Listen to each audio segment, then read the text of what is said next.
జాత శౌచం ఉన్నప్పటికీ యాదగిరిగుట్ట శ్రీ లక్ష్మీ నరసింహస్వామి వారి బ్రహ్మోత్సవాల్లో పాల్గొన్న ప్రధాన అర్చకుడిపై చర్యలు తీసుకోవాలి.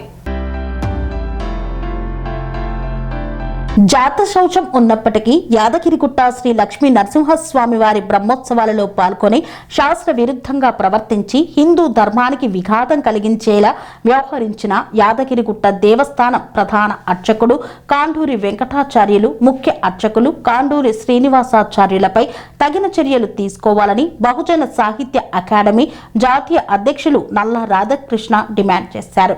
ఆయన పలు హిందూ సంఘాల నేతలతో కలిసి యాదగిరిగుట్ట దేవస్థానం ఈవో జె భవానీ శంకర్ కు ఈ మేరకు ఫిర్యాదు చేశారు.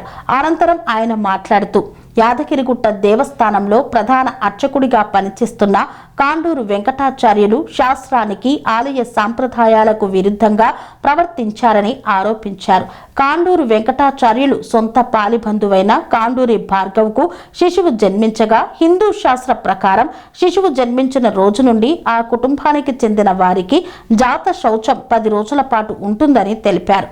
ఈ సమయంలో ఆయన ఆలయానికి వెళ్లడం, పూజలు చేయడం, ఇతర ధార్మిక కార్యక్రమాలలో పాల్గొనడం చేయకూడదని తెలిపారు. సొంత పాలిబంధువు అయినప్పటికీ తాండూరు వెంకటాచార్యులతో పాటు ముఖ్య అర్చకులు శ్రీనివాసాచార్యులు కూడా ఆలయ సాంప్రదాయాలకు విరుద్ధంగా ప్రవర్తించారన్నారు.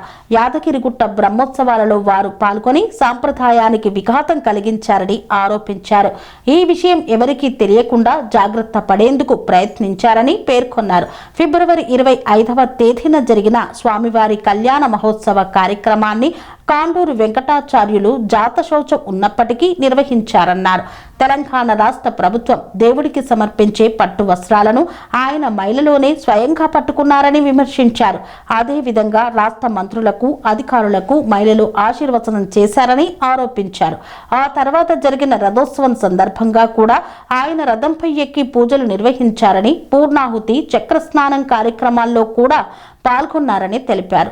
ఇవన్నీ స్వయంగా జరిగాయని, టీవీలలో అన్ని పత్రికలలో ఇవి వచ్చాయని తెలియజేశారు.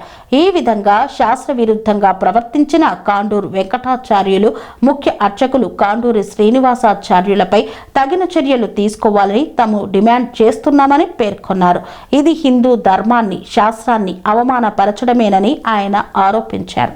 నా పేరు నల్ల రాధాకృష్ణ, బహుజన సాహిత్య అకాడమీ నేను జాతీయ అధ్యక్షునిగా బాధ్యత నిర్వహిస్తూ ఉన్నాం. జాతీయ కార్యాలయం వచ్చేసి హైదరాబాద్ నాచరంలో ఉంటుంది. ఈరోజు తెలంగాణలోనే అత్యంత పవిత్రమైనటువంటి దేవస్థానమైనటువంటి యాదాద్రి లక్ష్మీ నరసింహస్వామి దేవస్థానం ఆవరణలో ఉన్నటువంటి ఈవో గారి కార్యాలయంకి వచ్చి వారిని కలిసి ఒక రిప్రజెంటేషన్ ఇవ్వడం జరిగింది. ఆ రిప్రజెంటేషన్ ముఖ్య ఉద్దేశము మొన్న జరిగినటువంటి బ్రహ్మోత్సవాల సందర్భంగా ఎవరైతే ప్రధాన అర్చకులు కండూరి వెంకటాచార్యులు, మరి వారి సమీప బంధువైనటువంటి కండూరి శ్రీనివాసులు, వీరు ఎవరైతే ఉన్నారో ఆచార సాంప్రదాయాలకు విరుద్ధంగా ఆ బ్రహ్మోత్సవాల్లో పాల్గొనడం కానీ, అట్లనే వాళ్ళ ఇంట్లో పురుడు అంటే కొండూరు భార్గవ అనే వ్యక్తికి కుమారుడు జన్మించడం జరిగింది. మరి వీరికి మనమని వరుస అవుతారు. మరి వాళ్ళ ఇంట్లో పురుడు ఉండి మహిళ ఉన్న సందర్భాలలో గుళ్ళో నిర్వహించి ఏ కార్యక్రమాలకు కూడా వాళ్ళు పాల్గొనకూడదు. అట్లాంటిది అత్యంత వైభవపేతంగా నిర్వహించే పండుగ అయినటువంటి బ్రహ్మోత్సవాల సందర్భంగా వాళ్ళు దాంట్లో భాగస్వామ్యం ఏదైతే ఉందో మరి ఆచార వ్యవహారాలకు అది విరుద్ధం. ఇవాళ తెలంగాణలోనే అన్ని దేవాలయాలకు ఆదర్శవంతంగా ఉండే దేవాలయం యాదాద్రి టెంపుల్. మరి ఇక్కడ ఉన్నటువంటి అర్చకులే మరి వాళ్ళు తప్పు చేస్తే మరి వాళ్ళ మీద చర్య తీసుకోవాల్సిన అధికారులు ఎవరైతే ఉన్నారో వాళ్ళకు నిమ్మకు నీరెత్తినట్టుగా ఉన్నారు. మరి ఇది చాలా బాధాకరం, విచారకరం. తక్షణమే దానిపైన విచారణ జరిపి ఎంక్వైరీ చేసి మరి ఎవరైతే దానికి ముందుండి నడిచినరో వాళ్ళను సస్పెండ్ చేసి ఒక రిటైర్డ్ జడ్జి చేత విచారణ జరిపించాలని చెప్పేసి ఈ సందర్భంగా మేము డిమాండ్ చేస్తూ ఉన్నాం. మరి మేము ఈవో గారిని కలవడమే కాదు, రేపు ఉదయం సోమవారం నాడు దేవాదాయ కమిషనర్ను కూడా అపాయింట్మెంట్ తీసుకున్నాం. మరి రేపు వారిని కూడా కలిసి ఒక రిప్రజెంటేషన్ ఇవ్వబోతూ ఉన్నాం. అట్లనే ముఖ్యమంత్రి గారిని, దేవాదాయ శాఖ మంత్రి గారిని కూడా కలిసి మేము వినతి పత్రాలు ఇచ్చి మరి మేము ఒక వారం రోజుల సమయం అడుగుతూ ఉన్నాం. ఈ లోపల కనుక చర్య తీసుకోకపోతే రాష్ట్ర వ్యాప్తంగా అనేక ప్రజా సంఘాలు, అది హైందవ ధర్మ సంఘాలు అన్నిటి కూడా మరి వాళ్ళందరూ కూడా పోగు చేసి పెద్ద ఎత్తున ఆందోళన కార్యక్రమాలు తీసుకుంటామని ఈ సందర్భంగా మీడియా ద్వారా విజ్ఞప్తి చేస్తూ ఉన్నాం.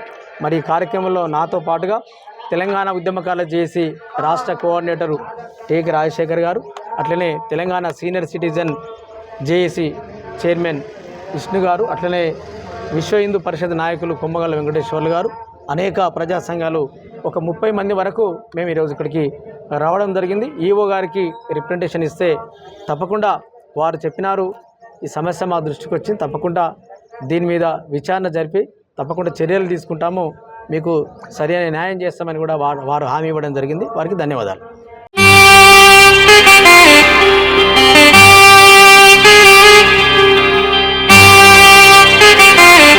శ్రీ సమ్మక్క సారక్క జ్యోతిష్యాలయం శ్రీ సమ్మక్క సారక్క దేవతల ఆరాధనతో మంత్రసిద్ధి వాక్సిద్ధి పొందిన కోయ గురువు పి లక్ష్మణ్ రాజ్ గురూజీ.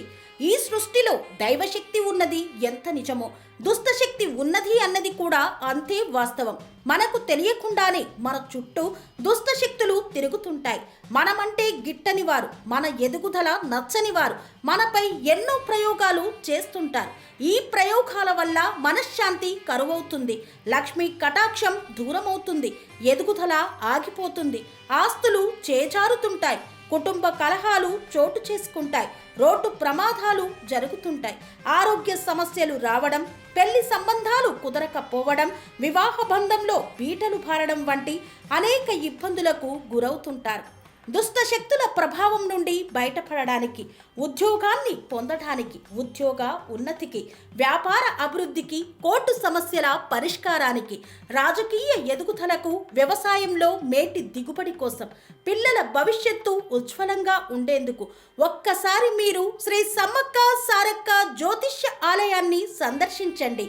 లక్ష్మణ్ రాజు గురూజీని కలవండి.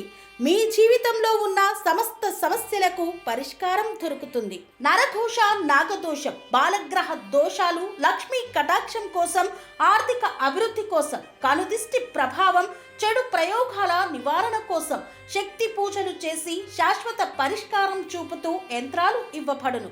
అంతేకాక సంతాన ప్రాప్తి కొరకు, సర్వరోగ నివారణ కొరకు వన మూలికలతో మూలికా వైద్యం చేయబడును. సమస్య ఏదైనా పరిష్కారం మా వద్ద లభించును. నమ్మకంతో రండి, ఆయురారోగ్యాలతో వర్ధిల్లండి. మా అడ్రస్ శ్రీ సమ్మక్క సారక్క జ్యోతిష్యాలయం, కొంపల్లి కమాన్ వద్ద, కొంపల్లి, మేడ్చల్, మల్కాజ్గిరి జిల్లా. సంప్రదించవలసిన ఫోన్ నంబర్ 63